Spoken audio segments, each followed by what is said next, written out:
Hey everybody, this is my thoughts on a general topic as opposed to one particular game or anything like that. In this particular case, it's my thoughts on a genre, and more specifically one that I can't really cover properly on the channel, and that is light gun games. Now, the gameplay you're going to be seeing in the background throughout this entire video is going to be of T2, the arcade game on the Sega Genesis, which is the Sega Genesis port of the classic Terminator 2 arcade game, which was a proper light gun cabinet. In fact, it was one of the cooler light gun arcade cabinets out there, so if you ever get the chance to play one in person, I highly suggest you do so. It even had motors in the gun controller, so when you would shoot, it would actually recoil. It was just really cool. Anyway, point is that this is the home console version of that. And as far as home console ports of a light gun game from the arcades go, it's actually a pretty decent port. The problem is that you can't really play it optimally anymore, at least not if you're running modern displays, because light guns require CRT televisions to work.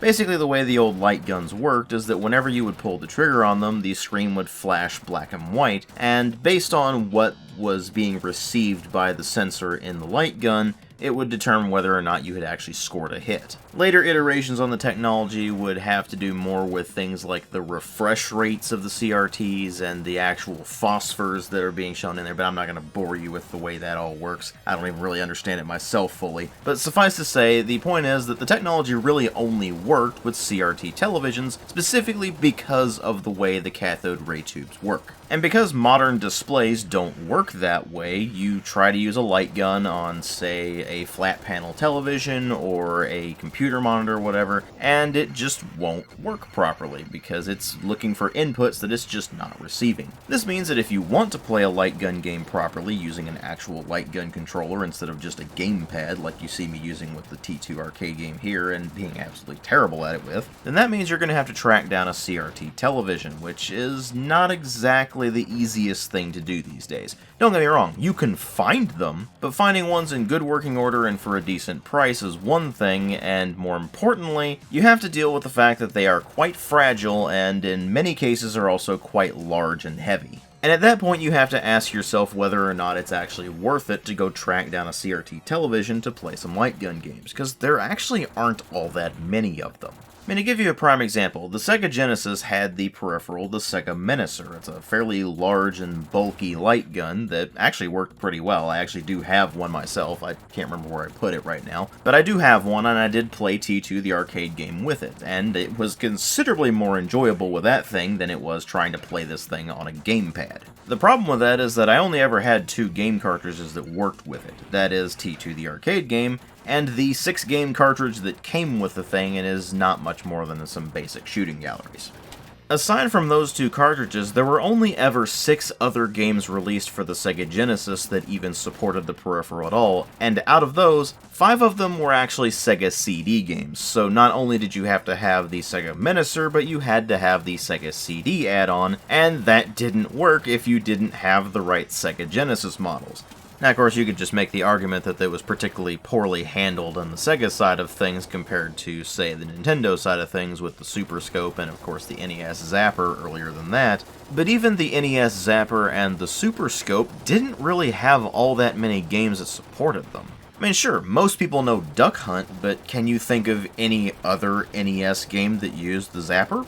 Probably not. And as for the Super Scope, I don't think anybody remembers the games that supported it. They just remember it being a thing in Super Smash Bros., or they remember it just because it looks strange. I mean, sure, the controllers themselves were functional, but they were expensive when they came out, and the lack of games supporting them meant that people didn't really buy them. And that's a story you're going to see continue throughout pretty much the entire history of light gun games. They did pretty well in the arcades, but when you tried to take that experience and bring it to home consoles, people just didn't buy the peripherals and didn't buy the games, and thus there wasn't much call for these games. Fast forward a bit to the PS1 and PS2 era, and you did see a fair few games that supported light gun controllers, specifically the gun cons that were made for those. But by the time you hit the Xbox 360 and PS3 generation, and of course the Nintendo Wii as well, they were more or less a thing of the past. There are a couple of rail shooter games on the Nintendo Wii, because that controller does kind of work for that sort of game. But the problem you run into once you get away from the CRT-based controllers and get into stuff that works on LEDs and LCDs and so on and so forth, is that they just tend not to work as well. They're just less accurate, they're a bit more jittery, they're more finicky to get the sensors lining up correctly, and it generally just ends up being more trouble than it's worth. And so the genre more or less died out during the Xbox 360, PS3, and Wii generation, and it hasn't really made much of a comeback. And while there are things like the Senden light gun, which is a project to make a highly functional light gun controller for modern displays, and from what I've seen, it actually is very accurate and works very well. The problem with that is that it's a very expensive peripheral for not a whole lot of benefit. There aren't any new games that are going to be supporting that kind of peripheral, and the older games that do work on that sort of peripheral are going to be a bit of a process to get up and running. That is, of course, if you're even able to find a copy of them for a halfway decent price in the first place. Now, of course, you could just say, oh, well, obviously they need to start porting these games over to PC or modern consoles so they're available and things like the Senden light gun can actually work on them, but it's not really cost-effective for these companies to do that. It's not the same kind of argument you can make for a game like, say, Valkyrie Profile or Vagrant Story or something along those lines. These classic console games that, if they were ported over to modern systems, wouldn't really take all that much effort. All you'd really need to do is just make sure it actually works on the modern system, and make sure all of the button prompts from the original game correspond to buttons on the new controller. That's really not that difficult in the grand scheme of things. On the other hand, a light gun game would actually need to be fundamentally redesigned to work on a modern control scheme if you actually wanted to get people to play it, and that's just not going to work very well on a gamepad. I mean, you can see in the background here that playing T2 the arcade game on a gamepad is really not very fun. It is sluggish, it is awkward, it is clunky, it just doesn't feel right. But when you're playing it with an actual light gun, it's actually pretty fun. Thing is, so few light gun peripherals are available these days that actually work that you would basically need to spring the money for, say, a Senden light gun. And those aren't even in full production yet.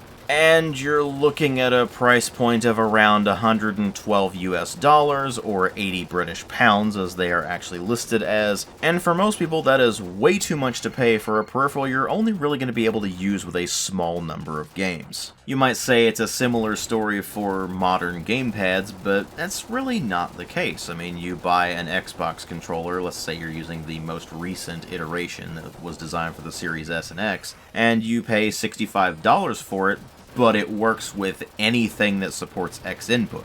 And that consists of most games released on PC over the past decade or so you're definitely getting your money's worth out of a gamepad like that. But you can't say the same about a light gun controller. They really only work with light gun games, and since that's such a small number of games, and the only people who are going to be willing to pay for it are the absolute enthusiasts, the market is rather limited, which means that you're really not going to see any new light gun games coming out. We are seeing some things with some similar ideas coming up in the VR space, but unfortunately VR is even less accessible than something like a Senden light gun is, because even though there are VR systems available, the cost of entry is just astronomical. The devices themselves are extremely expensive, and they require extremely powerful PCs to run properly. And of course, as we saw with the last generation of consoles, VR never really got off the ground there. It was a thing, it just wasn't a huge thing. And compatible hardware and VR games for the new consoles are just not ready yet. So we'll see how all that goes, but even then, VR isn't really the same thing as a light gun game. Light gun games are rail shooters, and they have a very specific way of playing them. And that method of play has never really been all that well received on home consoles or PC. Sure, people like games like Time Crisis and Lethal Enforcers and all that, but it's hard to argue that unless you actually have a light gun peripheral that works, they're really not all that conducive to being played on home consoles or PC. It's really the arcade where this entire genre shines, and if you haven't actually played a light gun game in the arcades, I very highly suggest that if you ever get the opportunity to please do so. I know there's going to be two types of people watching this video for the most part. It's going to be people who are like me, who are old farts and who fondly remember remember the arcades and playing light gun games in the arcades and all that. And then the other group is going to be people who basically have no idea what I'm talking about, because arcades are something that basically died out in the late 90s and early 2000s, and if you grew up in the post-arcade world, you probably never even played an arcade cabinet, maybe not even ever have seen one. And it is a bit difficult to articulate into words the experience of playing a game like these in the arcades, because it really is one of those you had to be there kind of things. You had to experience the sights, the sounds, the smells. It was more than simply playing a video game. It was a combination of the environment, the people that were around you, or even playing the game with you, because a lot of the fun of those kinds of games was playing the game even with a complete stranger who might actually become a friend of yours. It was that question of how far can you get into the game on a single credit, because these games were no slouches as far as difficulty goes. They were out for your quarters. And it was that feeling of accomplishment when you got all the way through the game and you got to that high score screen and it let you put your name in there right among the top players, or maybe even manage to get the top score and unseat whoever the reigning champion was. And when you combine all of those things with the games, you end up with incredibly enjoyable games in the arcades. The problem is that when you take the game themselves and bring them home and are only playing them by yourself or maybe with your friends or family, you're not getting the same experience. You're always going to be getting a watered down version of it, and it just never feels the same. It's never anywhere near as enjoyable on home consoles or PC as it was in the arcades. And I think that more than anything else is what ultimately caused the death of the genre. It's not so much that the games themselves aren't valid, they aren't fun or anything. They are definitely fun games. It's just that they really have that one optimal environment they work in, and when you take them out of that environment, they simply can't flourish. And that's a real shame, because again, these games are quite a lot of fun when they're in their optimal environment. But unfortunately these days, with arcades basically just not being a thing anymore, it's getting more and more difficult to experience that environment, and so those of us who played these games in that environment back in the day can look back fondly on them. But while we still have those memories, newer generations of gamers just never got the opportunity in the first place, and that in itself is a real shame. Thank you all very much for watching, and if you like the kind of videos I make, please consider supporting the channel on Patreon. If you can't afford to or don't want to, that's perfectly fine, I understand. But the option's there if you're interested. Thanks again for watching, and I will see you all in later videos.